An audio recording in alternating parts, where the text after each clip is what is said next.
शांति। आज 3 जुलाई 2025 की बाबा की साकार मुरली है। मुरली के महावाक्य हैं, मीठे बच्चे, इस बेहद नाटक में तुम वंडरफुल एक्टर हो। यह अनादि नाटक है, इसमें कुछ भी बदली नहीं हो सकता। प्रश्न है, बुद्धिवान दुरादेशी बच्चे ही किस गुह्य राज को समझ सकते हैं? उत्तर है, मूल वतन से लेकर सारे ड्रामा के आदि मध्य अंत का जो गुह्य राज है वह दुरादेशी बच्चे ही समझ सकते हैं। बीज और झाड़ का सारा ज्ञान उनकी बुद्धि में रहता है। वह जानते हैं इस बेहद के नाटक में आत्मा रूपी एक्टर जो यह चोला पहनकर पाड़ बजा रही है, इसे सतयुग से लेकर कलयुग तक पाड़ बजाना है। कोई भी एक्टर बीच में वापिस जा नहीं सकता। गीत है तूने रात गवाई। ओम शांति। यह गीत बच्चों ने सुना। अब इसमें कोई अक्षर राइट भी है तो रॉन्ग भी है। सुख में तो सिमरन किया नहीं जाता, दुखों को भी आना है जरूर। दुख हो तब तो सुख देने के लिए बाप को आना पड़े। मीठे मीठे बच्चों को मालूम है, अभी हम सुखधाम के लिए पढ़ रहे हैं। शांति धाम और सुख धाम, पहले मुक्ति फिर होती है जीवन मुक्ति। शांति धाम घर है, वहाँ कोई पार्ट नहीं बजाया जाता। एक्टर्स घर में चले जाते हैं, वहाँ कोई पार्ट नहीं बजाते। पार्ट स्टेज पर बजाया जाता है। यह भी स्टेज है। जैसे हद का नाटक होता है वैसे यह बेहद का नाटक है।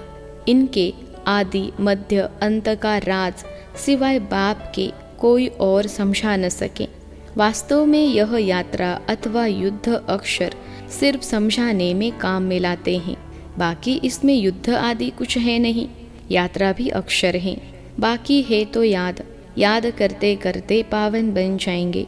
यह यात्रा पूरी भी यहाँ ही होगी, कहाँ जाना नहीं है। बच्चों को समझाया जाता है, पावन बनकर अपने घर जाना है। अपवित्र तो जा न सके।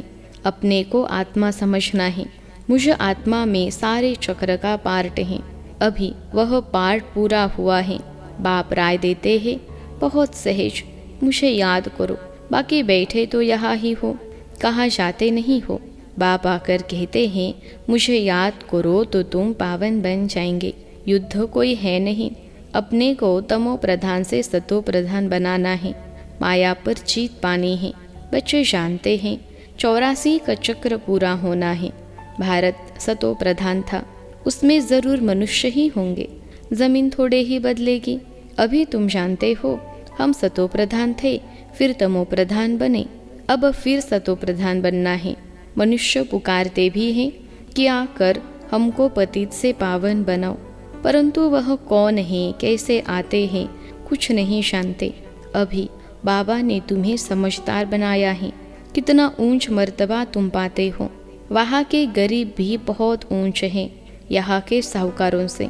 भल कितने भी बड़े बड़े राजाए थे, धन बहुत था, परंतु है तो विकारी न। इनसे वहाँ की साधारण प्रजा भी बहुत ऊंच बनती है। बाबा फर्क बतलाते हैं। रावण का परछाया आने से पतित बन जाते हैं। निर्विकारी देवताओं के आगे अपने को पतित कहे माथा जाकर टेकते हैं। बाप यहाँ आते हैं तो फट से ऊंच चढ़ा देते हैं। सेकंड की बात है, अभी बाप ने तीसरा नेत्र दिया है ज्ञान का। तुम बच्चे दुरादेशी बन जाते हो। ऊपर मूल वतन से लेकर सारे ड्रामा का चक्र तुम्हारी बुद्धि में याद है। जैसे हद का ड्रामा देखकर फिर आए सुनाते हैं ना, क्या क्या देखा बुद्धि में भरा हुआ है, जो वर्णन करते हैं। आत्मा में भरकर आते हैं, फिर आकर डिलीवरी करते हैं। यह फिर है बेहद की बातें। तुम बच्चों की बुद्धि में इस बेहद ड्रामा के आदि मध्य अंत का राज रहना चाहिए, जो रिपीट होता रहता है। उस हद के नाटक में तो एक एक्टर निकल जाता है तो फिर बदले में दूसरा आ सकता है। कोई बीमार हुआ तो उनके बदले फिर दूसरा ऐड कर देंगे। यह तो चैतन्य ड्रामा है, इसमें ज़रा भी अदली बदली नहीं हो सकती। तुम बच्चे जानते हो हम आत्मा हैं। यह शरीर रूपी चोला है जो पहनकर हम बहुरूपी पाठ बजाते हैं। नाम रूप देश फीचर्स बदलते जाते हैं। एक्टर्स को अपनी एक्ट का तो मालूम होता है ना। बाप बच्चों को यह चक्र का राज तो समझाते रहते हैं। सतयुग से लेकर कलयुग तक आते हैं, फिर जाते हैं, फिर नए सिर आकर पाड़ बजाते हैं। इनकी डिटेल समझाने में टाइम लगता है। बीज में भल नॉलेज है, फिर भी समझाने में टाइम तो लगता है ना। तुम्हारी बुद्धि में सारा बीज और झाड़ का राज है। सो भी जो अच्छे बुद्धिवान हैं वही समझते हैं कि इसका बीज ऊपर में है। इनकी उत्पत्ति, पालना और संहार कैसे होता है, इसलिए त्रिमूर्ति भी दिखाया है। यह समझाने जो बाप देते हैं और कोई भी मनुष्य दे न सके। जब यहाँ आए तब पता पड़े, इसलिए तुम सबको कहते हो यहाँ आकर समझो। कोई कोई बहुत कट्टर होते हैं तो कहते हैं हमको कुछ सुनना नहीं है। कोई तो फिर सुनते भी है, कोई लिटरेचर लेते हैं, कोई नहीं लेते हैं। तुम्हारी बुद्धि अभी कितनी विशाल दुरादेशी हो गई है। तीनों लोगों को तुम जानते हो। मूल वतन जिसको निराकारी दुनिया कहा जाता है, बाकी सूक्ष्म वतन का कुछ भी है नहीं। कनेक्शन सारा है मूल वतन और स्थूल वतन से। बाकी सूक्ष्म वतन तो थोड़ा टाइम के लिए है। बाकी आत्माएं सब ऊपर से यहाँ आती है पाड़ बजाने। यह झाड़ सब धर्मों का नंबरवार है। यह है मनुष्यों का झाड़ और बिल्कुल एक्यूरेट है। कुछ भी आगे पीछे हो न सके। न आत्माएं और कोई जगह बैठ सकती हैं। आत्माएं ब्रह्म महतत्व में खड़ी हैं, जैसे स्टार्स आकाश में खड़े हैं। यह स्टार्स तो दूर से छोटे छोटे देखने में आते हैं, है तो बड़े, लेकिन आत्मा तो न छोटी बड़ी होती है न विनाश को पाती है। तुम गोल्डन एज में जाते हो, फिर आयरन एज में आते हो।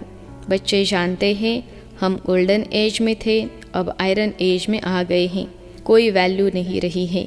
भल माया की चमक कितनी भी है, परंतु यह है रावण की गोल्डन एज, वह है ईश्वरीय गोल्डन एज। मनुष्य कहते रहते हैं 6-7 वर्षों में इतना अनाज होगा, जो बात मत पूछो। देखो उन्होंने प्लान क्या है और तुम बच्चों का प्लान क्या है। बाप कहते हैं मेरा प्लान है पुरानी को नया बनाना, तुम्हारा एक ही प्लान है। जानते हो बाप की श्रीमत से हम अपना वर्षा ले रहे हैं। बाबा रास्ता बताते हैं, श्रीमत देते हैं, याद में रहने की मत देते हैं। मत अक्षर तो है ना, संस्कृत अक्षर तो बाप नहीं बोलते हैं। बाप तो हिंदी में ही समझाते रहते हैं। भाषाएं तो ढेर है ना, इंटरप्रेटर भी होते हैं जो सुनकर फिर सुनाते हैं। हिंदी और इंग्लिश तो बहुत जानते हैं, पढ़ते हैं। बाकी माताएं घर में रहने वाली इतना नहीं पढ़ती हैं। आजकल विलायत में अंग्रेजी सीखते हैं तो फिर यहाँ आने से भी इंग्लिश बोलते रहते हैं। हिंदी बोल ही नहीं सकते। घर में आते हैं तो माँ से इंग्लिश में बात करने लग पड़ते हैं। वह बेचारी मूंछ पड़ती है, हम क्या जाने इंग्लिश से। फिर उनको टूटी फूटी हिंदी सीखनी पड़े। सतयुग में तो एक राज्य एक भाषा थी, जो अब फिर से स्थापन कर रहे हैं। हर 5000 वर्ष बाद यह सृष्टि का चक्र कैसे फिरता है, सो बुद्धि में रहना चाहिए। अब एक बाप की ही याद में रहना है। यहाँ तुमको फुर्सत अच्छी रहती है। सवेरे में स्नान आदि कर बाहर घूमने फिरने में बड़ा मज़ा आता है। अंदर में यही याद रहे हम सब एक्टर्स हैं। यह भी अभी स्मृति आई है। बाबा ने हमको 84 के चक्र का राज बताया है। हम सतो प्रधान थे। यह बड़ी खुशी की बात है। मनुष्य घूमते फिरते हैं, उनकी कुछ भी कमाई नहीं। तुम तो बहुत कमाई करते हो। बुद्धि में चक्र भी याद रहे, फिर बाप को भी याद करते रहो। कमाई करने की युक्तियाँ बाबा बहुत अच्छी अच्छी बताते हैं। जो बच्चे ज्ञान का विचार सागर मंथन नहीं करते हैं, उनकी बुद्धि में माया खिटखिट करती हैं, उन्हें ही माया तंग करती हैं। अंदर में यह विचार करो, हमने यह चक्र कैसे लगाया है। सतयुग में इतने जन्म लिए, फिर नीचे उतरते आए, अब फिर सतो प्रधान बनना है। बाबा ने कहा है मुझे याद करो तो सतो प्रधान बन जाएंगे। चलते फिरते बुद्धि में याद रहें तो माया की खिटखिट समाप्त हो जाएगी। तुम्हारा बहुत बहुत फ़ायदा होगा। भले स्त्री पुरुष साथ जाते हो, हर एक को अपने सिर मेहनत करनी है, अपना ऊंच पद पाने। अकेले में जाने से तो बहुत ही मज़ा है, अपनी ही धुन में रहेंगे। दूसरा साथ में होगा तो भी बुद्धि इधर उधर जाएगी। है बहुत सहज। बगीचे आदि तो सब जगह है। इंजीनियर होगा तो उनका यही चिंतन चलता रहेगा कि यहाँ पुल बनानी है, यह करना है। बुद्धि में प्लान आ जाता है। तुम भी घर में बैठो, फिर भी बुद्धि उस तरफ लगी रहे। यह आदत रखो तो तुम्हारे अंदर यही चिंतन चलता रहे। पढ़ना भी है, धंधा आदि भी करना है। बूढ़े जवान बच्चों आदि सबको पावन बनना है। आत्मा को हक है बाप से वर्षा लेने का। बच्चों को भी छोटेपन में ही यह बीज पड़ जाए तो बहुत अच्छा। आध्यात्मिक विद्या और कोई सिखा न सके। तुम्हारी यह जो आध्यात्मिक विद्या है, यह तुमको बाप ही आकर पढ़ाते हैं। उन स्कूलों में मिलती है जिस्मानी विद्या और वह है शास्त्रों की विद्या। यह फिर है रूहानी विद्या जो तुमको भगवान सिखलाते हैं। इनका किसको भी पता नहीं। इनको कहा ही जाता है स्पिरिचुअल नॉलेज, जो रूह आकर पढ़ाते हैं। उनका और कोई नाम नहीं रखा जा सकता। यह तो स्वयं बाप आकर पढ़ाते हैं। भगवान वाच है ना, भगवान एक ही बार इस समय आकर समझाते हैं। इसको रूहानी नॉलेज कहा जाता है। वह शास्त्रों की विद्या अलग है। तुमको पता है कि नॉलेज एक है जिस्मानी कॉलेज आदि की, दूसरी है आध्यात्मिक शास्त्रों की विद्या, तीसरी है यह रूहानी नॉलेज। वह भल कितने भी बड़े बड़े डॉक्टर ऑफ फिलॉसफी हैं, परंतु उन्होंने पास भी शास्त्रों की बातें हैं। तुम्हारी यह नॉलेज बिल्कुल अलग है। यह स्पिरिचुअल नॉलेज जो स्पिरिचुअल फादर अभी आत्माओं का बाप है वही पढ़ाते हैं। उनकी महिमा है शांति सुख का सागर। कृष्ण की महिमा बिल्कुल अलग है। गुण अवगुण मनुष्य में होते हैं जो बोलते रहते हैं। बाप की महिमा को भी यथार्थ रीति तुम जानते हो। वह तो सिर्फ तोते मुहाफिक गाते हैं, अर्थ कुछ नहीं जानते। तो बच्चों को बाप राय देते हैं, अपनी उन्नति कैसे करो। पुरुषार्थ करते रहेंगे तो फिर पक्का होता जाएगा।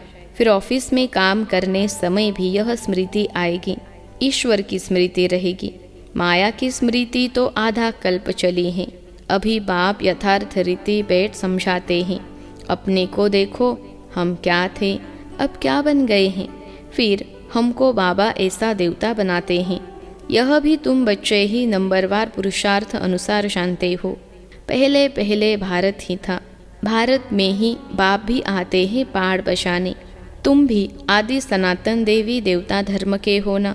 तुमको पवित्र बनना है, नहीं तो पिछाड़ी में आएंगे। फिर क्या सुख पाएंगे।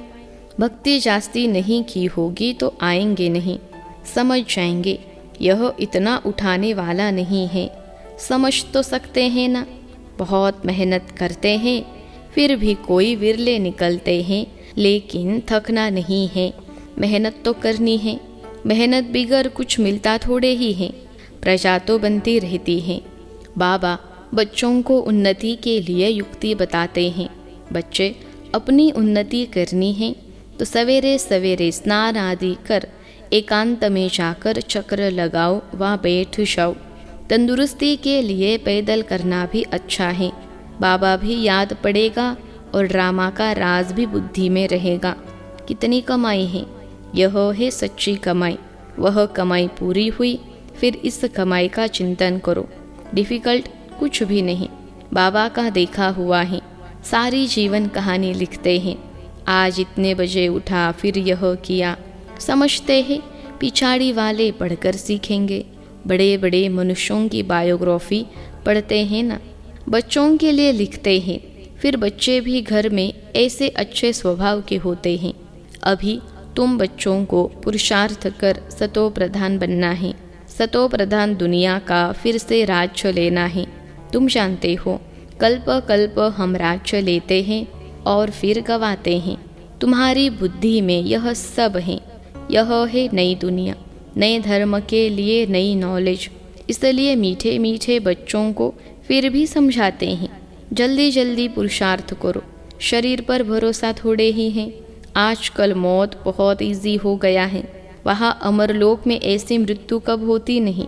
यहाँ तो बैठे बैठे कैसे मर जाते हैं। इसलिए अपना पुरुषार्थ करते रहो, जमा करते रहो।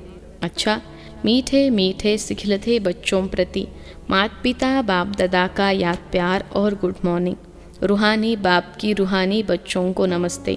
हम रूहानी बच्चों की सिखलते रूहानी माता पिता बाप दादा को याद प्यार, गुड मॉर्निंग और नमस्ते बाबा नमस्ते। धारणा के लिए मुख्य सार। पहली पॉइंट है, बुद्धि को ज्ञान चिंतन में बिजी रखने की आदत डालनी है। जब भी समय मिले एकांत में जाकर विचार सागर मंथन करना है। बाप को याद कर सच्ची कमाई जमा करनी है। दूसरी पॉइंट है, दुरादेशी बनकर इस बेहद के नाटक को यथार्थ रीति समझना है। सभी पार्टधारियों के पार्ट को साक्षी होकर देखना है। आज का वरदान है, मधुरता के वरदान द्वारा सदा आगे बढ़ने वाली श्रेष्ठ आत्मा भव। मधुरता के वरदान द्वारा सदा आगे बढ़ने वाली श्रेष्ठ आत्मा भव। विश्लेषण है, मधुरता ऐसी विशेष धारणा है जो कड़वी धारणा को भी मधुर बना देती है। किसी को भी 2 घड़ी मीठी दृष्टि दे दो, मीठे बोल बोल दो तो किसी भी आत्मा को सदा के लिए भरपूर कर देंगे। 2 घड़ी की मीठी दृष्टि व बोल उस आत्मा की सृष्टि बदल देंगे। आपके 2 मधुर बोल भी सदा के लिए उन्हें बदलने के निमित्त बन जाएंगे। इसलिए मधुरता का वरदान सदा साथ रखना, सदा मीठा रहना और सर्व को मीठा बनाना। आज का स्लोगन है, हर परिस्थिति में राजी रहो तो राजयुक्त बन जाएंगे। हर परिस्थिति में राजी रहो तो राजयुक्त बन जाएंगे। अव्यक्त इशारे, संकल्पों की शक्ति जमा कर श्रेष्ठ सेवा के निमित्त बनो। जब और सब संकल्प शांत हो जाते हैं, बस एक बाप और आप इस मिलन की अनुभूति का संकल्प रहता है, तब संकल्प शक्ति जमा होती है और योग पावरफुल हो जाता है। इसके लिए समाने व समेटने की शक्ति धारण करो। संकल्पों पर फुल ब्रेक लगे, ढीली नहीं। अगर 1 सेकंड के बजाय ज़्यादा समय लग जाता है तो समाने की शक्ति कमज़ोर है। अच्छा, ओम शांति।